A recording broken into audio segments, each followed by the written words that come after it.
The story of Andrew Cairns, or Brother Walfrid as he's more commonly known, is inextricably linked to the birth of one of the most famous football clubs in the world. His early life was impacted by a human catastrophe on a scale the likes of which has never been seen before or since. His story is one of triumph over adversity, of compassion and humility.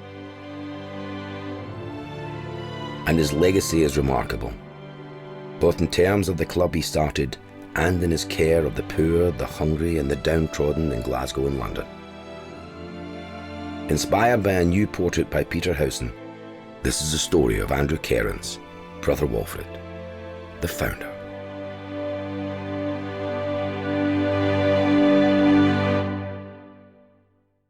Peter Howson's The Founder, a study of Brother Walfrid, son of a peasant farmer, Irish immigrant, Christian brother, and the central figure in the formation of Celtic Football Club, clearly links the man with his roots in famine-ravaged rural Ireland, as well as in his role in starting Celtic. My interest in religion started at a very young age, probably when I was about 4. I started having dreams and visions, and I've always been interested in religion since then. I tackled Christ on the cross when I was about 6 years old. That was my first oil, and I think my uncle bought that off me. Religion is something I've always been interested in. I mean, more and more so now. Around about the year 2000, I think I made a conscious decision just to concentrate, 99% of my work on religious subjects.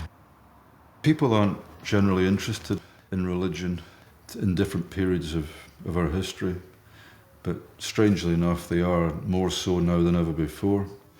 Probably, and I think the reason for that is because we're a world that's on the communication is improved, and we're on the edge again of complete self-annihilation, and that's what makes people think of their own mortality. And as soon as people think about death, they start praying, Howson returns time and again to religious subject matter, and in particular Christian, Catholic and biblical themes. He can perhaps be credited with starting a renaissance in religious paintings in the world of contemporary art. His images often challenge us to consider preconceptions of religious characters and stories.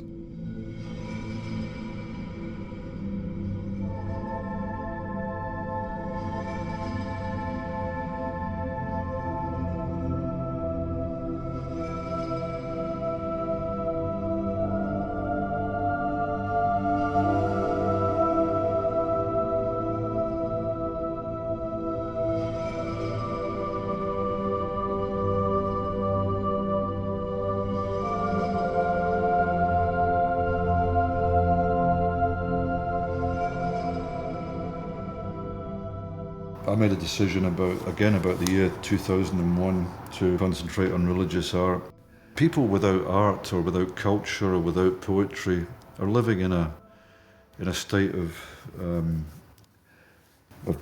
almost a state of kind of sleep in a way, like a kind of coma. They should wake up and look around them.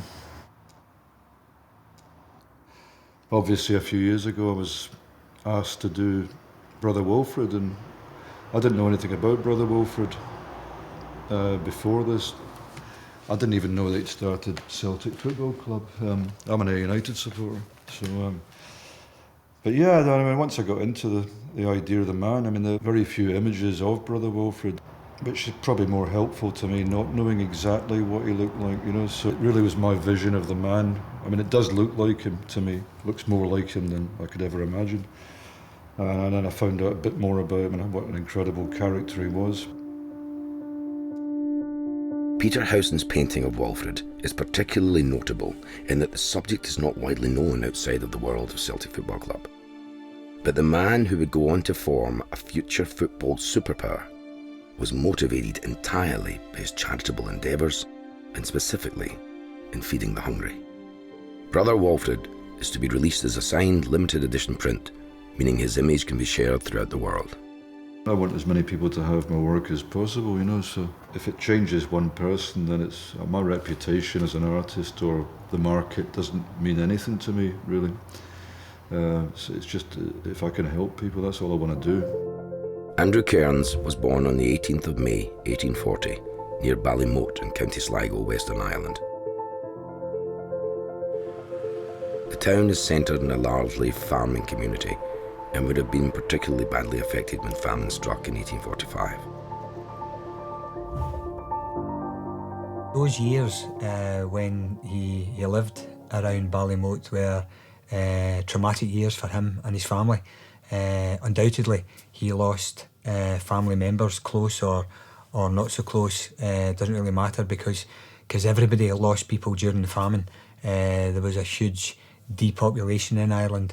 The famine was absolutely traumatic. The Irish famine, an Gorta Mór in Gaelic, or I think the Irish say Gaelic, was the greatest human catastrophe in Europe in the 19th century. As we now know, the population of Ireland within a 20-year period was halved. A couple of million, at least, dying in Ireland from starvation, dying on the coffin ships that left Ireland, particularly those going to the States, and many people immigrated, in the main to the United States, to England, and many of them, of course, came to Scotland as well. The trigger for it was the dreaded potato blight, so-called Phytophthora infestans, which had come from North America and affected not simply areas of the British Isles, including the Scottish Highlands, but also parts of Europe. In a country where the poor and the lower classes relied on the potato as a staple diet, the loss of that year's crop, as well as the seed potatoes for the following years, resulted in an unprecedented natural disaster. Potato blight is caused by a fungus-like organism which spreads rapidly through the plant foliage and down into the tubers themselves. Although the disease might not be visible in freshly dug potatoes, they will rot during storage. It lasted for about 7-8 years after 1845 to a greater or less extent. The crop deficiency was actually greatest in a European context in Ireland and the Scottish Highlands because they had very moist summers, if you like, and fairly temperate winters. And in that kind of climatic context, the bug thrived, the blight thrived.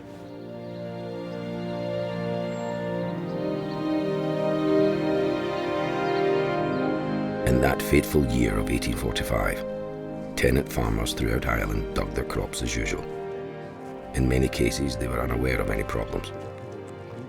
In the days and weeks that followed, however, as people looked in on their stores, they discovered to their horror that they had lost their only source of nourishment. The poorer classes in this very densely populated country became completely dependent on the potato for survival. You can grow a lot of potatoes on a very small piece of ground, enough to feed your family for the year. A wonderful crop in the sense that it stores very well, a very nutritious crop. The average Irish man, he ate 14 pounds of potatoes every day, 6.5 kilos. Quite a lot of potatoes, some people say, gosh. But when I think about it, if you're working very physically in quite poor clothing and you have nothing else to eat, it's just about enough to keep you feeling full. But of course, the danger is becoming dependent on one crop for survival.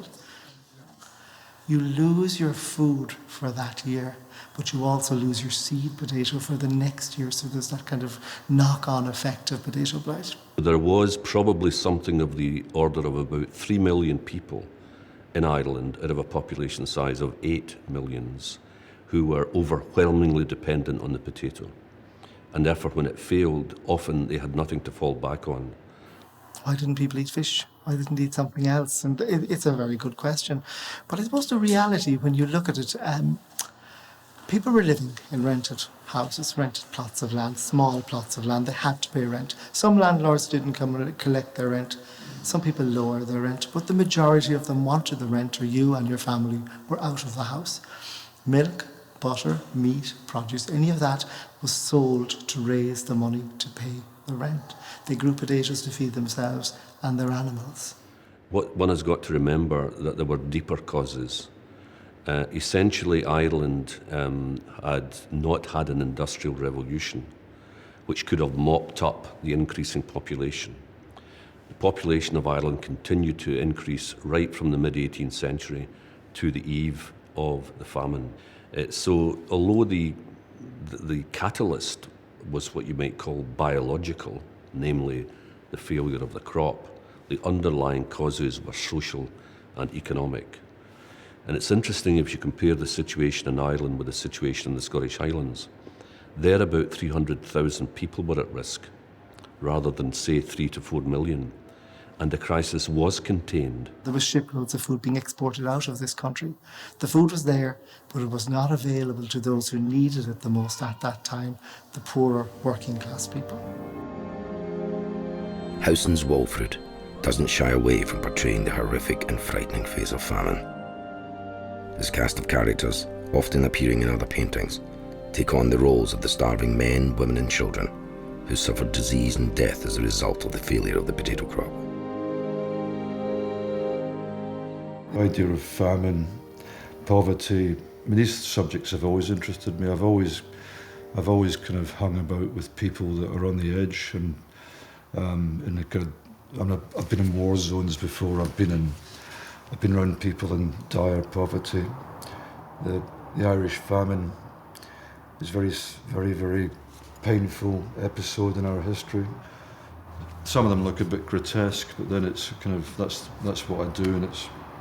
I mean, poverty and famine is grotesque anyway, and it's kind of, there is something hysterically tragic about the whole thing.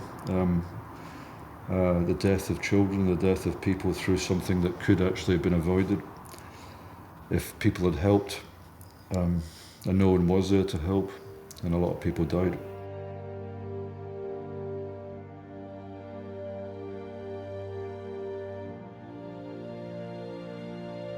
I mean, they could be anyone. These figures, there could be people in a concentration camp, but this is to show you that all pain and suffering is everywhere. So it's like it's not just doesn't have to be specific, but these people happen to be just people involved and caught up in a famine.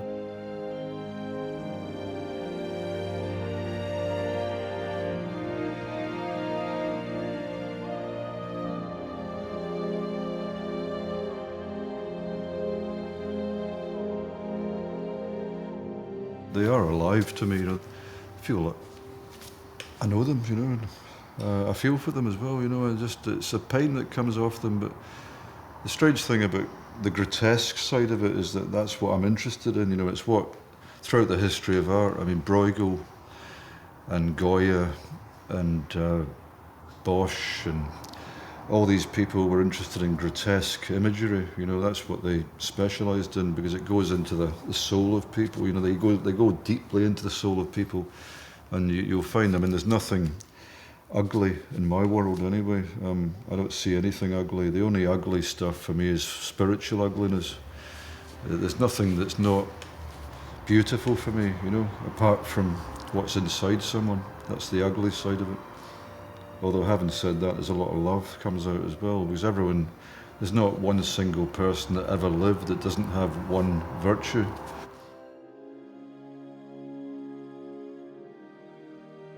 And they appear from all over the place. I mean, they appear from Bosnia, they appear from when I was in the Holy Land, or they appear from when I'm in the streets of Glasgow, they appear from the famine, the Irish famine, you know, they just appear from everywhere. The kind of characters turn up again. It's a bit like a TV series.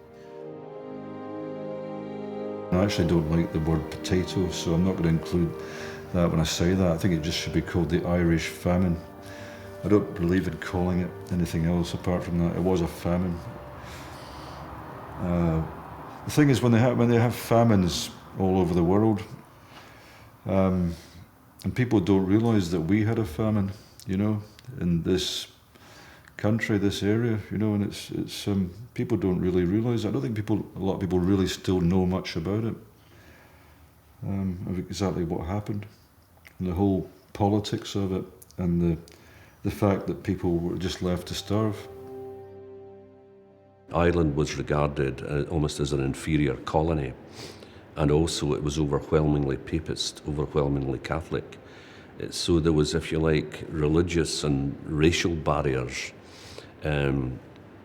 which limited the amount of aid going to Ireland by British charities. I mean, per head of population, the Highlands got a lot more, for instance.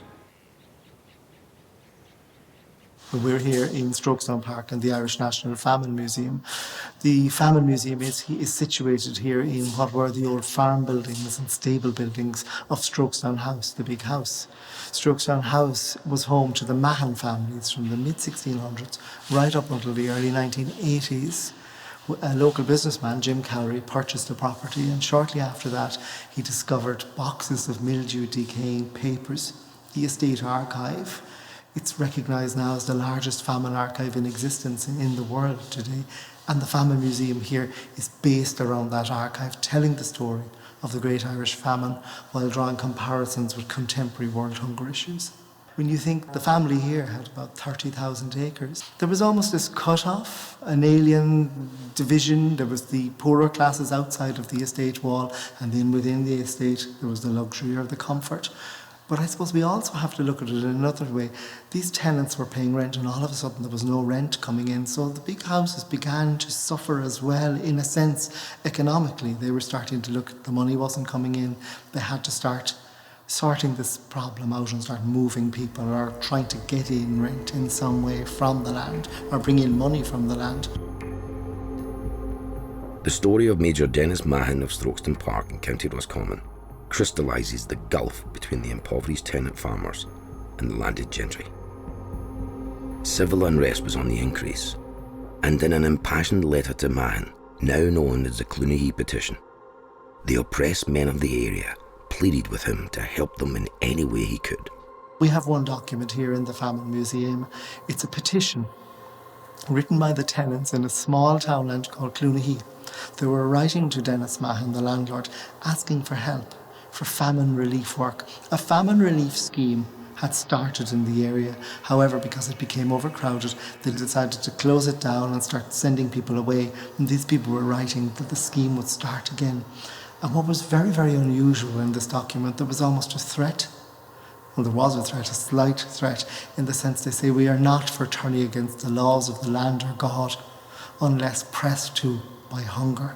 And hunger was written in capital letters, and this is very unusual because these people would have been afraid of being put off the land. They were starving. They must have really hit that low point where they just had to do something to survive. The Cloonahee Petition fell on deaf ears. It was cheaper for Mahon to clear his land of the poorest families, and he sent around 1,400 people on one of the so-called coffin ships bound for Quebec. He had begun, on the advice of an agent, mass eviction on the estate, but also paid passage. He put 1,490 of his tenants onto famine ships or coffin ships, sending them to Quebec. By the time they arrived at the quarantine station on the island of Gros Isle, just outside of the city, less than 700 people had survived the journey. More than half were dead or diseased.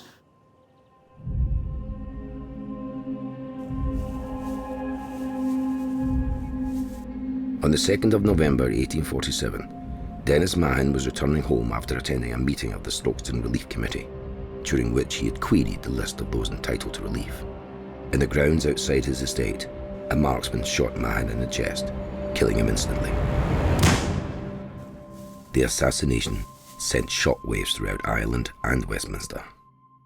His daughter was on her honeymoon on the Isle of Wight when this happened. She never set foot in Strokestown again. No member of the family lived here right through that period of the famine. Once Dennis was shot, an agent and some servants looked after the house. Immigration was seen as the most cost-effective solution to Ireland's increasing problems. It was cheaper to clear starving tenants off the land than to pay rates for them to be placed in the workhouses.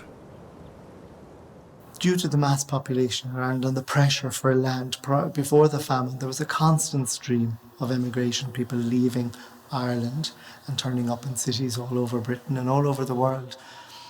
During the Great Irish Famine, it was almost seen as a solution to this problem to start moving people off the land or out of the country. Between 1845 and 1850, approximately 1.5 million people left Ireland. It was the largest population movement in the 19th century. So people started getting out of this country. Also, the option really was, I suppose, to put it in harsh terms, leave or starve. Current estimates suggest that as many as 100,000 Irish came to Scotland between the trigger year, that is 1845, and the mid to late 1850s. Now you've got to remember that Scottish population size in that period was only slightly over 3 million, and that most of these immigrants settled in the west of Scotland. Many of them were in conditions of acute distress, often suffering from fever, which we would know as typhus.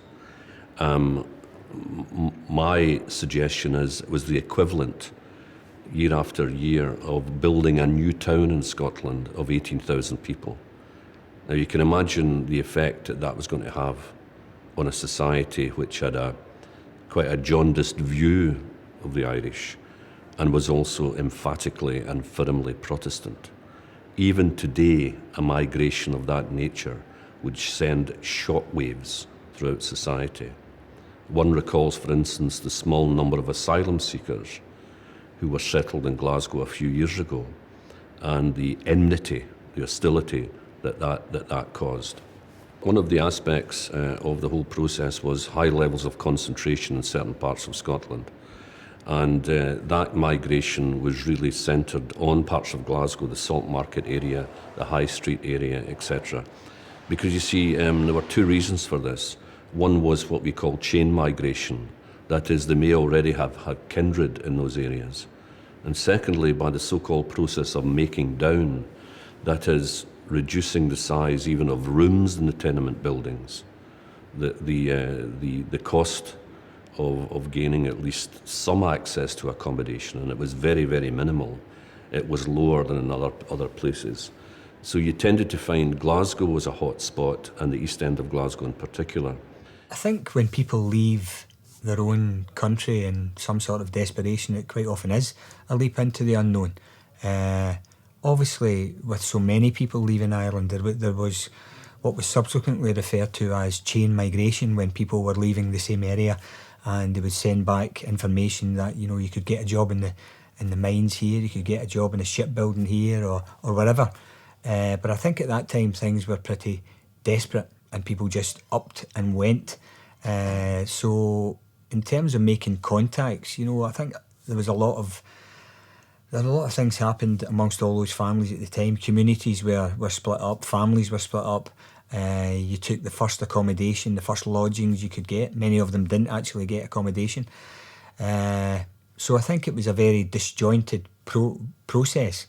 They were refugees. They were in the worst possible conditions. And some of the images we see today of people being stored in the back of lorries or desperately leaving one land for another, and 30 or 40 to a very small boat or whatever. These are the images of people leaving Ireland. That's the conditions. They were racked with poverty. Many of them came and arrived in Glasgow, in Scotland, already with disease, having virtually not eaten, been undernourished for the past year, the year or two or 3 years or 4 years previous to that. So they were the most desperate of refugees. Most of the immigration that took place in Glasgow finds its movement happens along the river. And it so happened that in the time where St Mary's was opened, the population had found itself not only moving up the river, but found themselves focused here in this part of the city, the Calton, which was clay fields really, and there was a lot of pottery yards and the weavers, the Calton weavers, another famous area. But this area was actually densely populated and very, very poor housing stock here as well. And with such a massive Catholic population fleeing the poverty and the famine and the dire situations in Ireland, but not only that, responding to actually the Industrial Revolution and the booming need for labour here in Glasgow, that they all moved in, and indeed in almost a missionary sense, the church in Ireland sent over people to care for the poor. Late 1845 to 1849, the burial rates in Glasgow shot up. And that was almost certainly not because of indigenous increase in death rates. That was the effect outside Ireland of the death of immigrants who were either famished or were suffering from famine-related diseases, not dying in Ireland, but dying in the countries of settlement, such as the USA, England or Scotland. Andrew Kearns left his hometown of Ballymote in 1855 at the age of 15, bound for Glasgow.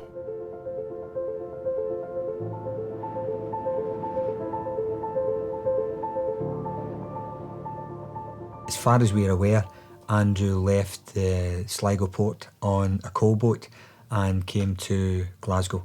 There's a few people would think that he maybe came on the Derry boat, which was a very popular one at that time, or he could have came from Belfast as well. But I think most of the indications would say that he actually came from Sligo directly to Glasgow at the time. And like many of those immigrants, he arrived at the Brumallow. Walfrid would almost certainly have been acquainted with people not simply from the county of Sligo, but from the local area and perhaps even family connections. Because what a lot of migrants did when they came over, and it's not simply Irish migrants, many migrants still do this today, they actually reconstituted their local structures in the new country. So you would actually find parts of the Scottish cities which were not simply Irish, but were actually replicating parts of Ireland from which they had come, which made it easier, of course, to adjust, easier to integrate. It was a form or process almost of semi-assimilation. So the Walfrid story would probably have been fairly typical of young men and women coming to Scotland in that period. Andrew and his fellow immigrants would presumably have known that they were going to settle in Glasgow's East End, around the Carlton and the parish of St Mary's.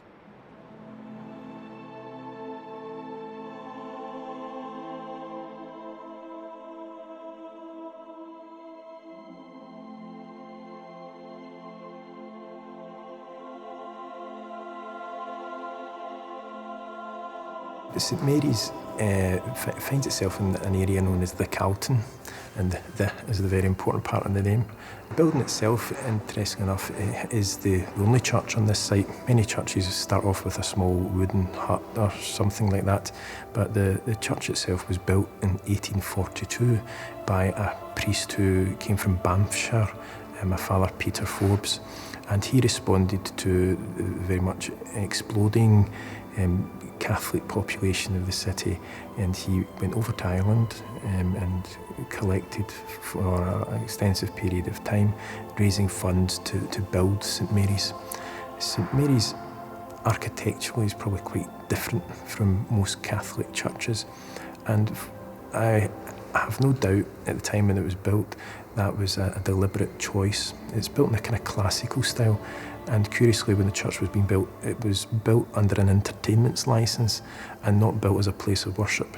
And that was because of the experience when they were building St Andrew's Chapel at the time, which is now St Andrew's Metropolitan Cathedral, that when they were building St Andrew's on the Clyde side, as quick as they could build it, militias were coming and pulling it down by night. Such was the opposition to the building of a Catholic church in the city.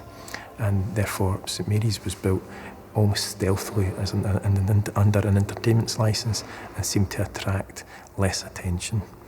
The remarkable thing about St Mary's was that on the day it was opened, it was dedicated, and normally churches need to be debt-free before they're dedicated. So St Mary's was actually bought and paid for before it actually opened. Located to the rear of St Mary's Church were the St Mary's Halls, a focal point for the community where, amongst other activities, the poorest families of the area, including many Irish immigrants, sought charity, notably hot meals.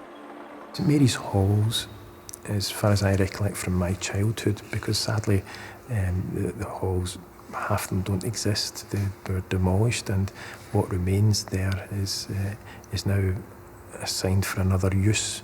having been sold on. But the halls in many ways were almost as every bit as impressive as the churches. They were bigger than any normal parish hall, over several floors. It was one of the biggest and best dance floors, in which lots of people of a set generation say that's where they met their loved one. And I think it would be fair to say that given the standard of housing, that the people, their living space was in the parish hall.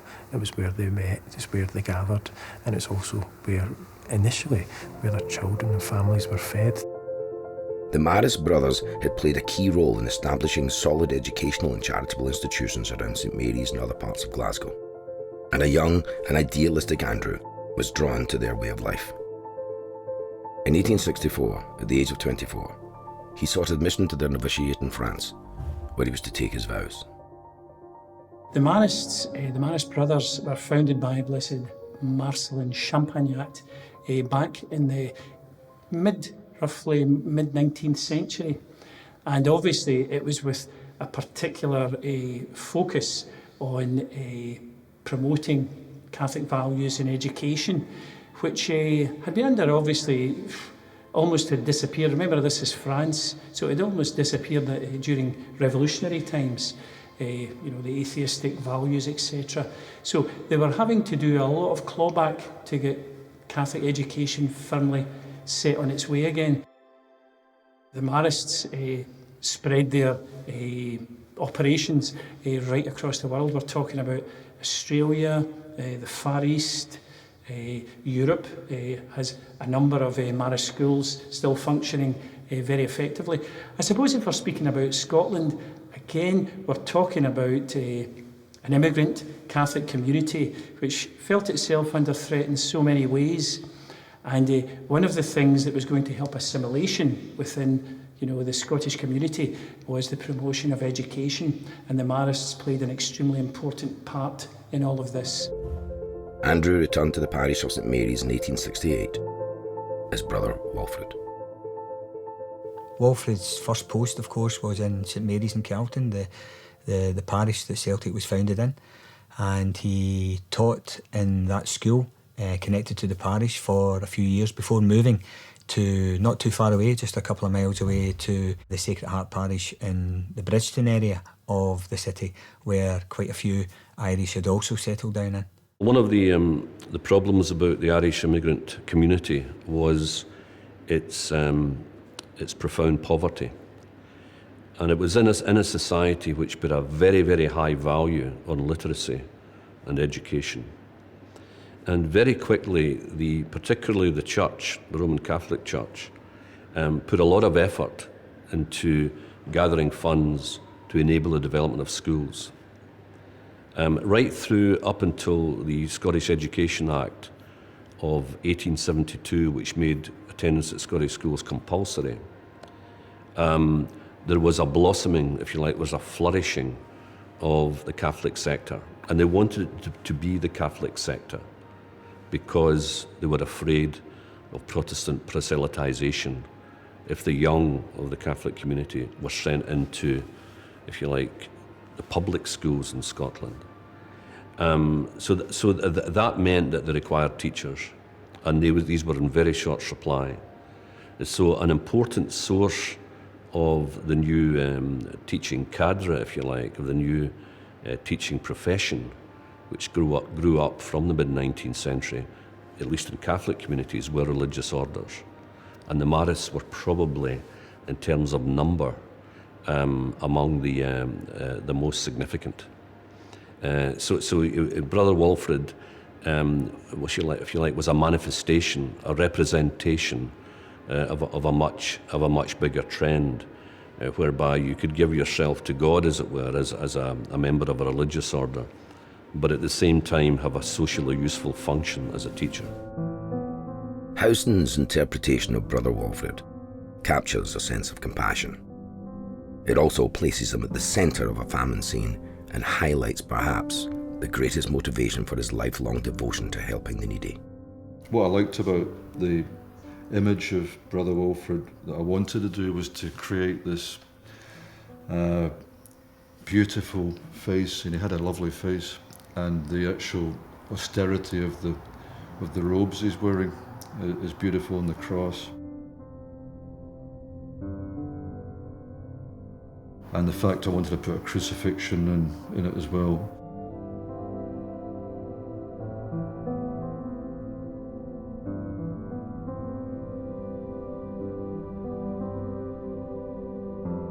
And I wanted to put all these people that in the famine around him.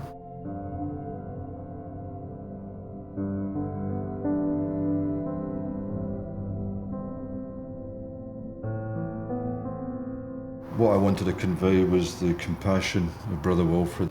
It's the eyes, I suppose, it's in the eyes of him. There's a compassion in the eyes. I suppose that's a central thing for me.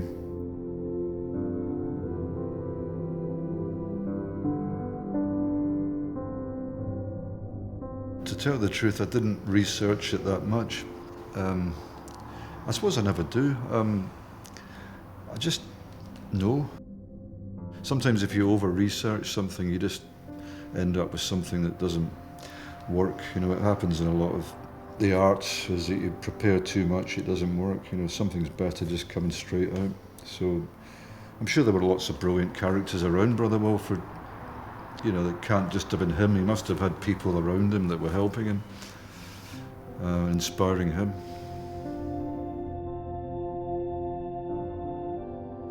It's really just talking and getting an idea, and then, you know, you did drawings, studies, preparatory sketches. There was probably 40 or 50 preparatory sketches for Brother Walfrid. 2 main sketches which were done in this kind of secret technique that I use on black paper, that everyone seems to want to know how to do it, but I can't tell them. Maybe one day I will, and they are good pieces. I like them a lot. There's 2 main sketches or drawings. They are works in themselves. They're major works in themselves. And then I work the sketches up. I keep going on them. I kind of do other ones. I kind of, you know, move this way, that way, and then I start the painting. So it's a process that can change. Sometimes I could do the painting first and then the sketches, you know, it just depends.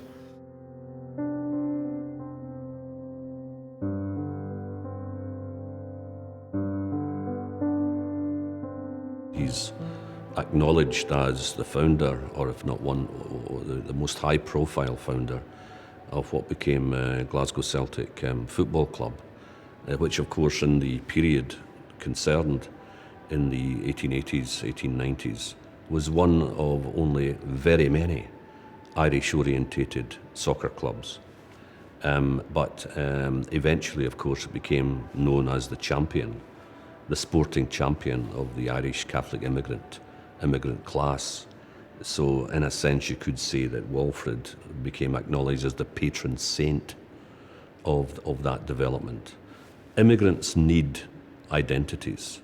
One of the identities of this particular group of immigrants was the religion.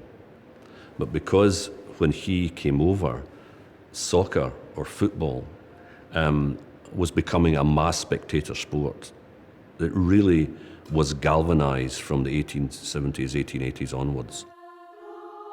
Rumours of a possible canonisation of Brother Walfrid have circulated in the past, but how likely this would be is anyone's guess. Canonisation is a process in the Catholic Church by which someone is declared a saint in the Church. So it's a public recognition that this is a person who lived the Christian life in an exceptional way. First thing is you have to be dead, of course. And then someone would propose you as a candidate for becoming a saint in the Church. Now, in fact, any Catholic can propose, but usually in practice it's done by a bishop or the head of a religious order or something like that. I think if you look at Brother Walfrid, the life, the first question would be, what is the available documentation? So how much can we know about this man? And obviously here you have to go to the Maris brothers, see what records have been kept. There may be other records outside of the brothers' archives, but by this stage, 100 years later, there won't be very many of those. So I think the key question here is there sufficient evidence to be able to establish the heroicity of Christian living of this person. And I think myself that might prove difficult.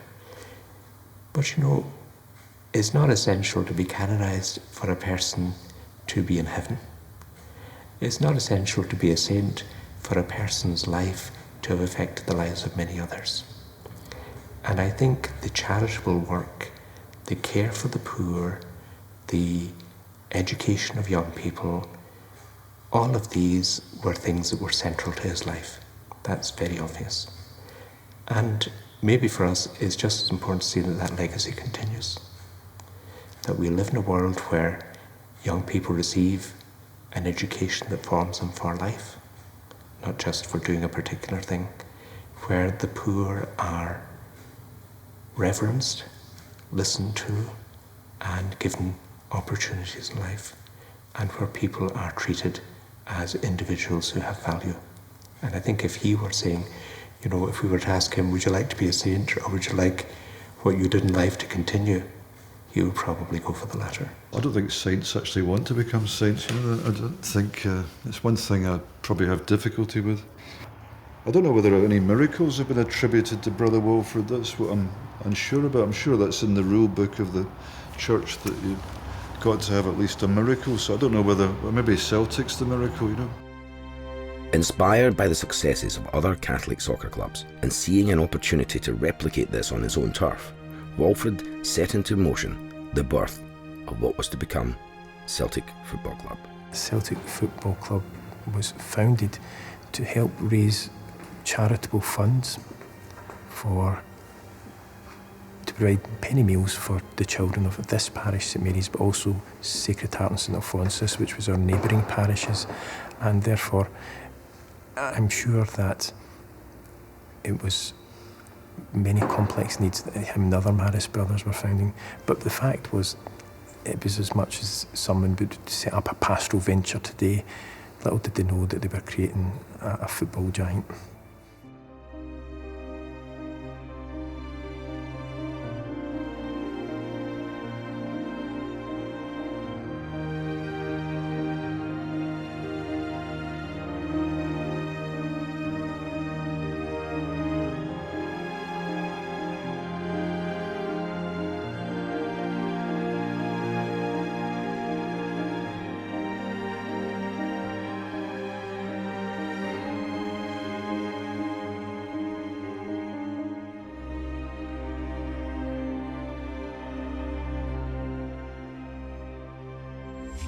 The emergence of football meant many things. The physical fitness of people was being addressed indirectly because they were beginning to play football.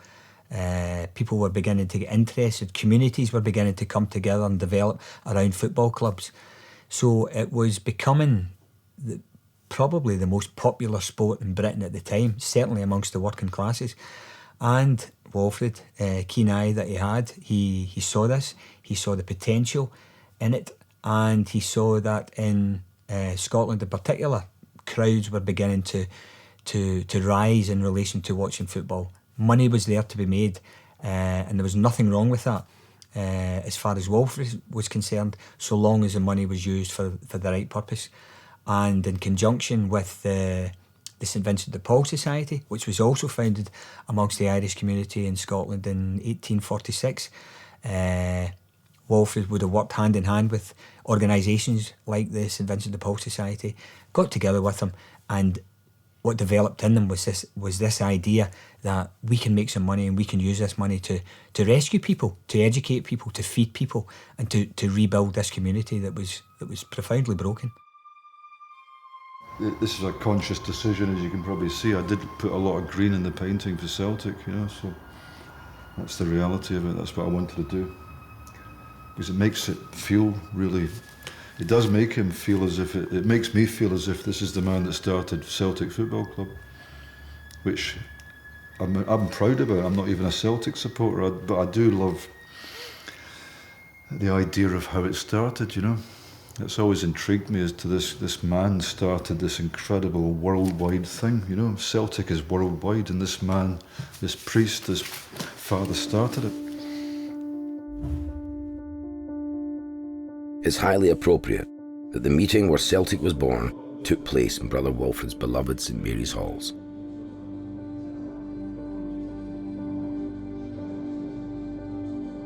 Walfrid had left nothing to chance and had even prepared a draft constitution.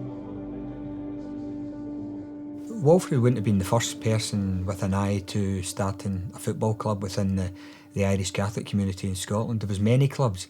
You know, I think there's some of Celtic's historians have found about 20 different clubs in and around Glasgow and Lanarkshire in particular. Emmets, Shamrocks, Harps, Emeralds, you know, many clubs. But very few of them lasted the pace. Walfrid, with his eye on football and the potential to raise some money, to feed the poor, to give people esteem, to raise the confidence of that community, he was really motivated by those things. His direct provocation, if you want to put it that way, or his direct motivation came from the success of Hibernian in Edinburgh, which of course was also an Irish club. They had won the Scottish Cup in 1887, and as part of the hospitality from the Irish Catholic community in Glasgow, they were welcomed to St Mary's in Calton. Walfrid was there, along with other people like John Glass, John O'Hara, Pat Welsh, various other people that would eventually help him establish the club. They were all impressed, and they responded to the call of the Hibernian chairman at the time. Why don't you do the same for the Irish in Glasgow? And that's exactly what they done. They had a meeting. The club was officially founded in November the 6th, 1887.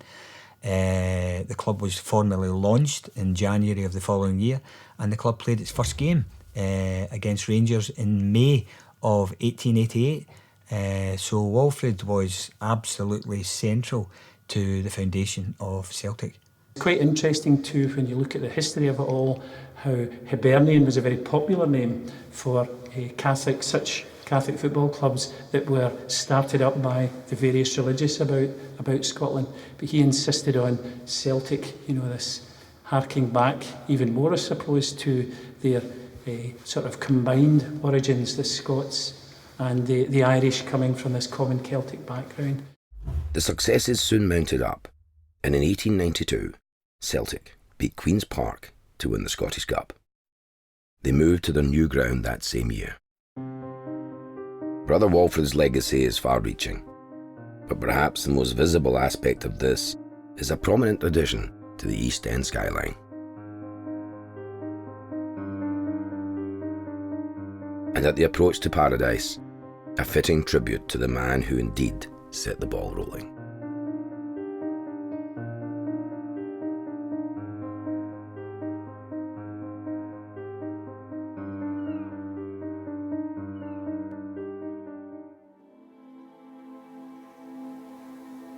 The links between Celtic and the parish of St Mary's are still strong. A Celtic mosaic greets you at the entrance, and Brother Walfrid himself looks down from the doorway. Some of the old stones of the now demolished halls have themselves been sculpted into Celtic crosses. I think it's very clear that St Mary's and Celtic are hand in glove, very, very closely associated, but there seems to be a very gradual drift, and therefore always an acknowledgement of its origins, but their aim and their focus became very different. And throughout the years, the association with Celtic and St Mary's has always been there, sometimes just lived out in the very proud folklore of the local area, and then at other times which have been more significantly displayed. Since my time here in St Mary's, some of the big events connected with the club would be the untimely and sad death of Tommy Burns, who, despite living latter years out in Newton Mearns, was always a regular, if not daily, visitor to St Mary's here. Everyone around about the local area remembers Tommy when he was playing junior football all the old women of the parish certainly seemed to, every day had a shot of pushing them in the pram. So there's lots of associations. And then when Celtic came to celebrate their 125th, this was a natural place that they wanted to celebrate it. They wanted to have a religious element expressed as part of their heritage, and I was very comfortable with that. It was facilitated through the Celtic Grave Society, who do tremendous work in identifying the early patrimony of the club, and they very much pushed for them to come here, and they were pushing an open door because, yes, football and religion is never a good mix, but the reasons that Celtic finds itself mixed with religion are very distinctive from, perhaps we'd say, other scenarios, and therefore Celtic and religion come together because it was pastoral action. It was that whole bit of faith and charity, faith and good works. To use a Celtic pun, we have to know our history. After many years of doing great work in his adopted hometown of Glasgow, Brother Walfrid was moved to London, where his compassion for the poor and the hungry led him to start up new charitable institutions. There's very little out there that actually tells us why Brother Walfrid moved to London, but I think probably the indications would come from the fact that it was so successful in Glasgow. You know, we'd spent 20 years there being a successful Marist brother, and the people in London were living in a very similar situation to what existed in Glasgow at the time. There was an impoverished Irish community in that part of London that he went to, and they were looking for somebody who could set the pace, who could be a leading light and lead other people. And Walfrid was, in modern day terms, you could say he was headhunted, and they took him to London to do the same kind of things there. Brother Walfrid was to have one more encounter with his beloved Celtic. Upon the return from a European tour, he's quoted as saying, well, time has brought changes, and outside ourselves, there are few left of the old brigade. I know none of these present players, but they're under the old colours and quartered in the old quarters, and that suffices. Brother Walfrid's last posting prior to his retirement was in Canterbury. After Walfrid worked in Whitechapel in London for a number of years, he then moved to Canterbury, and he worked very hard there for a number of years. In fact, he worked by his normal retirement age when he was there as well. But at the age of 71, he was eventually forced to retire. I think the last picture taken of Walfrid suggests he was maybe in a wheelchair by that stage as well, so we're not quite sure about his health or his ill health for that matter. But eventually he was forced to retire, and he retired to St Joseph's retirement home, run by the Marists in the grounds of their establishment in Dumfries in the southwest of Scotland. With his health in decline, and after having worked beyond the usual retirement age, Brother Walfrid finally retired to St Joseph's College in Dumfries, at the time a Catholic boarding school. The Marist tradition has always been inclusive. The students coming in and their families know the conditions that they are coming into a Catholic school. So religious education, for example, is still taught. They still attend, as it is. What I would say is the atmosphere in the school is remarkable. The ethos, unbelievable. He was involved in the foundation of St Joseph's College here too.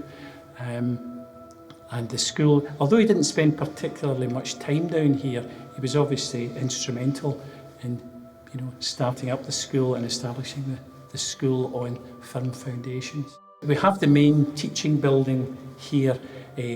Further up the hill to the back, there's a large red sandstone building which is known as the Big Mount, and there was a smaller building to the side of it known as the Little Mount, where the brothers stayed, and this is where Brother Walfrid would have stayed while he was here. He wasn't here for particularly long, it was only 3 or 4 years, dying in 1915, but it talks about him being retired down here. So the thing I've never established is, did he actually ever teach in the school itself? Difficult to say because, brothers have taught well beyond retirement years. Certainly, in my in my time at the school, early on in the school in the 80s, there were still some that were a bit beyond retirement age. So whether he did or not, I'm not 100% sure, but I suppose it's a possibility. It would be conjecture to say how he was received amongst his own fellow brothers when he retired to Dumfries. And there aren't really any reports of Celtic people going to visit him or likewise Walfrid coming back up to Celtic. I think that was a period in his life he was very, very proud of, and he saw the legacy of it. He recognised it. But his connection in many ways had ceased by that time. He was an old man. He retired and he lived out his last few years in peace. But also I think that probably the biggest indication with Walfrid was, he wasn't the kind of person who, he was a very humble man. Clearly that was part of his makeup and the makeup probably of the order he belonged to as well, the Marist. So it wouldn't be something he wouldn't be writing his memoirs. He wouldn't be looking for people to interview him. By this time Celtic had accrued quite a bit of success, but being of humble origins himself, being a humble person himself, it was one of those things that it was kind of in a spiritual sense between him and God. He had made his mark. God knew he'd made his mark, and that was enough for Walfrid. You would think young Catholic boys, they must have counted a number of Celtic supporters in their ranks, I would have thought. And to have the individual that literally set the ball rolling, I think, you could imagine that they would regard this individual with a certain amount of awe, I would have thought.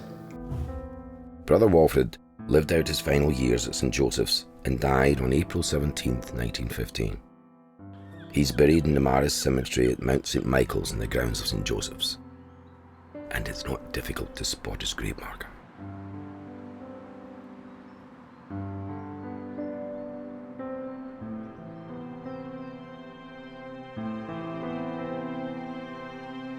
It's also fitting that Brother Walfrid is commemorated in his hometown of Ballymote. A fine statue takes pride of place in the community park.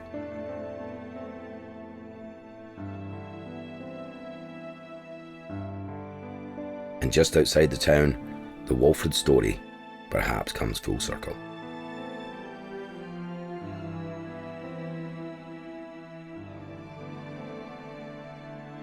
Peter Howson's Walfrid has sparked a new interest in the man who made it his life's mission to put food in the bellies of those who could not afford to feed themselves. It is, in itself, a new chapter in the Walfrid story. I'd be very nervous about showing this to him because, well, for a start, if he came into the studio right now, I'd be really frightened in case he looked nothing like what I imagined him to look like, But I think he would look like, I think he was like that. I don't know whether he'd be, the few images that I've seen of him, he did change quite a lot. This is the interesting thing, he did change and became obviously older and he became different. And but I decided just to portray him the way I see him in my mind's eye. So I'd hope I would like it. I think he would certainly like the whole atmosphere of the painting. And I just hope that at the end of the day that I'd done my best, and art-wise especially, because that's what God's put me on the planet to do.